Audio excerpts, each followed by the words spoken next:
بسم اللہ الرحمن الرحیم۔ السلام علیکم دوستو، میں آج آپ کو قارون کے خزانے اور اس کے انجام کے بارے میں بتاؤں گی۔ قارون وہی شخص ہے جس کے بارے میں اللہ تعالیٰ نے نشان عبرت کے لیے اس کا ذکر کیا ہے۔ جتنی دولت قارون کو ملی تھی شاید کسی انسان کو نہ ملی ہو۔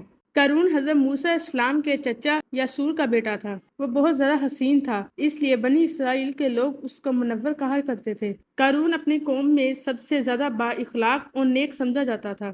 نیز وہ توریت کا سب سے بڑا عالمی دین بھی تھا، کیونکہ اس کی پرورش حضرت موسیٰ السلام کے سائے میں ہوئی تھی، اس لیے وہ اس کتاب کا علم بھی رکھتا تھا اور اس کی بہت زیادہ اچھی آواز بھی تھی۔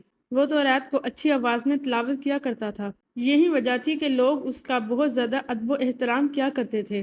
قارون ابتدا میں ہی حضرت موسیٰ السلام پر ایمان لے آیا، اور جب بنی اسرائیل کو قبطیوں کی غلامی سے آزادی ملی تو قارون ان کے ساتھ مصر کو چھوڑ کر دوسری جگہ آ گیا۔ وہاں قارون کے حالات ایک دم سے بدل گئے اور اس کے ہاتھ بے شمار دولت آ گئی۔ دیکھتے ہی دیکھتے وہ اپنی قوم کا سب سے زیادہ امیر شخص بن گیا۔ اس کا ذکر اللہ تعالیٰ نے قرآن پاک میں کچھ یوں کیا ہے: بے شک قارون حضرت موسیٰ السلام کی قوم سے تھا، پھر اس نے قوم پر زیادتی کی اور ہم نے اس کو اتنے خزانے دیے جس کی کنجیاں اٹھانا ایک طاقتور جماعت پر تھا۔ ایک جگہ فرمایا کہ جب اس کو اس کی قوم نے کہا کہ قارون اتنا اتراؤ نہیں، بے شک اللہ اترانے والوں کو پسند نہیں کرتا۔ اللہ تعالیٰ نے تمہیں جتنا مال دیا ہے اس کے بدلے آخرت تلاش کرو، دنیا سے اپنا حصہ نہ بھولو۔ احسان کا جیسا کہ اللہ نے تم پر احسان کیا ہے، اور فساد نہ مچا، بے شک اللہ فسادیوں کو پسند نہیں کرتا۔ جب زکوٰۃ کا حکم ہوا تو حضرت موسیٰ السلام نے اس سے عہد لیا تھا کہ وہ اپنے مال میں سے 1000واں حصہ زکوٰۃ نکالے گا۔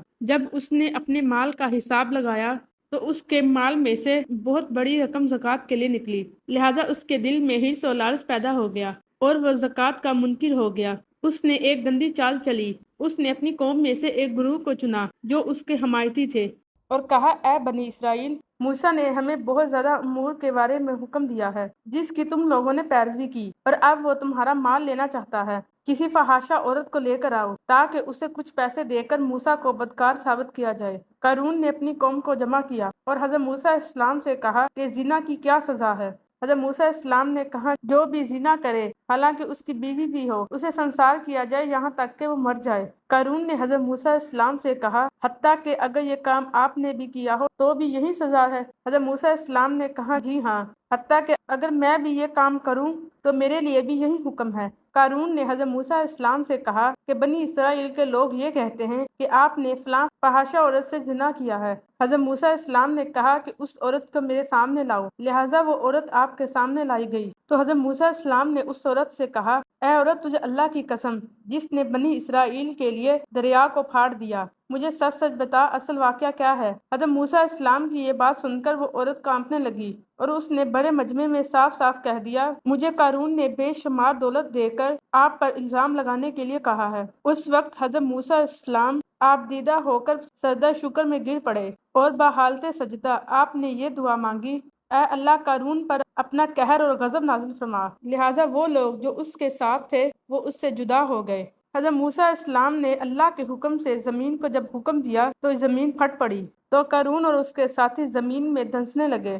دیکھتے ہی دیکھتے قارون، اس کا مکان اور اس کا خزانہ زمین میں دھنس گیا۔ جب یہ زمین میں نیست و نابود ہو گئے، زمین کا شگاف بند ہو گیا۔ اس طرح تا قیامت قارون اور اس کا خزانہ انسانوں کے لیے عبرت بنا رہے گا۔ دوستو، یہ تھی میری آج کی ویڈیو، امید کرتی ہوں آپ کو اچھی لگی ہوگی۔ اگر آپ کو یہ اچھی لگی ہے تو اسے لائک کیجئے اور اسے صدقہ جاریہ سمجھ کر آگے شیئر کیجئے۔ ملوں گے انشاءاللہ نیکسٹ ویڈیو میں، تب تک کے لیے اللہ حافظ۔